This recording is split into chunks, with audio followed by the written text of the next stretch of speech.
اس نوجوان کو میوزک سے دلچسپی ہے نا، آپ لاکھ اسے سمجھائیں، وہ کفر کی تہذیب کے خلاف کوئی بات سننا نہیں چاہے گا۔ جتنا اسے اپنی طرف لانے کی کوشش کریں، وہ مسجد میں آنا نہیں چاہے گا، وہ مولویوں کے پاس بیٹھنا نہیں چاہے گا، وہ کسی کی بات سننا نہیں چاہے گا۔ وجہ کیا؟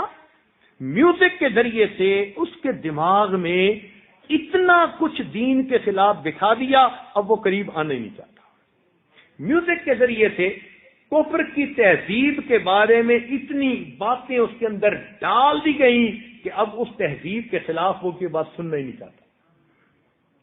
تو میوزک اس وقت کفر کے لیے پیغام انسان کے دماغ میں بھیجنے کا ذریعہ بن گئی ہے، اور ہم اپنے بچوں کو بڑے آرام سے میوزک سننے کی اجازت دے دیتے، اور ہمارے بچے کہتے ہیں ابو میں میوزک ہی تو سن رہا ہوں، مجھے بس واک مین چاہیے۔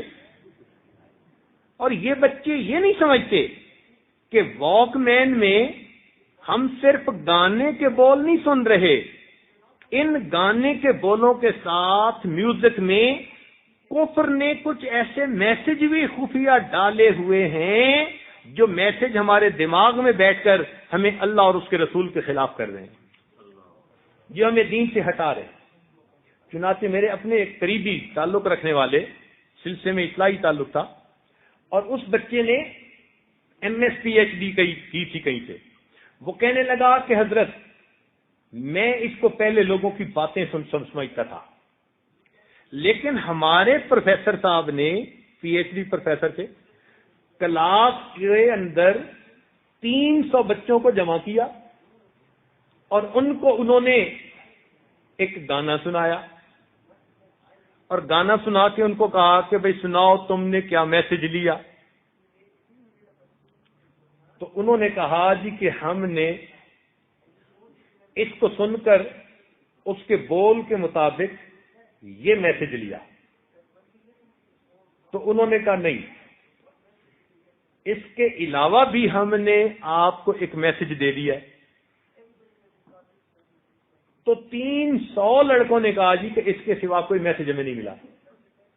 پروفیسر نے کہا کہ میں اس کے ذریعے ایک میسج تمہارے دماغ میں ڈال چکا ہوں۔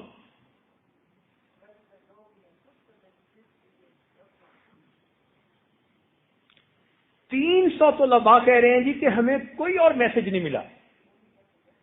پھر کہنے لگا کہ اس نے جو میوزک تھی نا اس کو بیک ٹریک پہ چلایا، سلو جب چلایا نا، سلو فریکوینسی پہ، تو کہتے ہیں کہ ہم نے دیکھا کہ اس کے اوپر اس نے ایک میسج بھرا ہوا تھا، اور اتنا گندا میسج تھا اللہ تعالی کے بارے میں کہ ہم سوچ ہی نہیں سکتے،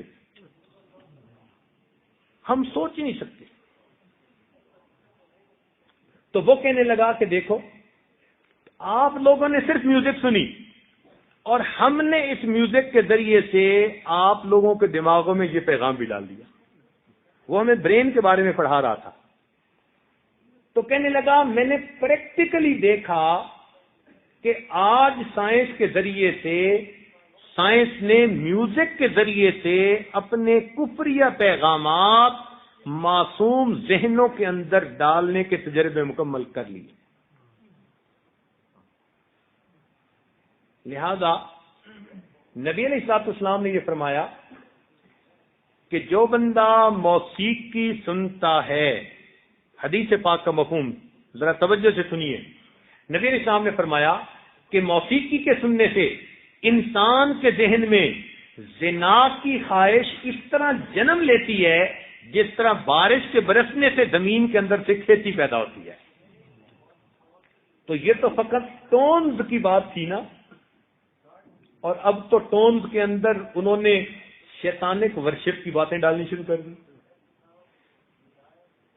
اگر وہ اس میں ہیٹ یور ریلیجن اگر یہ پیغام ڈال دیں، اور آپ کے بچے کو وہ گانا اچھا لگے اور دن میں اس کو 15-20 دفعہ سن لیں، تو آپ تو سمجھ رہے ہیں نا کہ میرا بیٹا بس میوزک ہی سن رہا ہے، اور آپ کو کیا پتا اس چھوٹے سے آلے کے ذریعے آپ کا بچہ آپ کے دین کے ساتھ نفرت کرنا سیکھ رہا ہے۔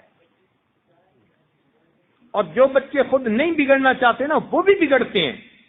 مائنڈ سیٹ اس کو کہتے ہیں. مائنڈ سیٹ ہو جاتے ہیں کہ دماغ کے اندر ایک پیغام پہنچ گیا. کئی دفعہ لوگ کہتے ہیں نا جی میں اس خیال کو ذہن سے نکالنا چاہتا ہوں، نہیں نکلتا. تو اس کا مطلب یہ کہ کچھ چیزیں دماغ میں ایسی آگ سے اٹک جاتی ہیں بندہ نکالنا بھی چاہے تو نہیں نکال سکتا. تو یہ ایسے میسیجز ہوتے ہیں کہ جو بندے کے دماغ میں آ کے اس طرح سے پھنس جاتے ہیں کہ پھر وہ بچے اس کو نکال ہی نہیں پاتے. اس لیے آج کے دور میں میوزک سب سے زیادہ بچوں کو بگاڑنے کا ذریعہ ہے اور ہم اسے بہت معمولی سمجھتے ہیں. اس لیے بچے جب یہ سنتے ہیں نا، نہ ان کو دین اچھا لگتا ہے، نہ ان کو اپنے بڑے اچھے لگتے ہیں، اور نہ ان کو پابندیاں اچھی لگتی ہیں. وہ کہتے ہیں بس ہمیں فریڈم چاہیے.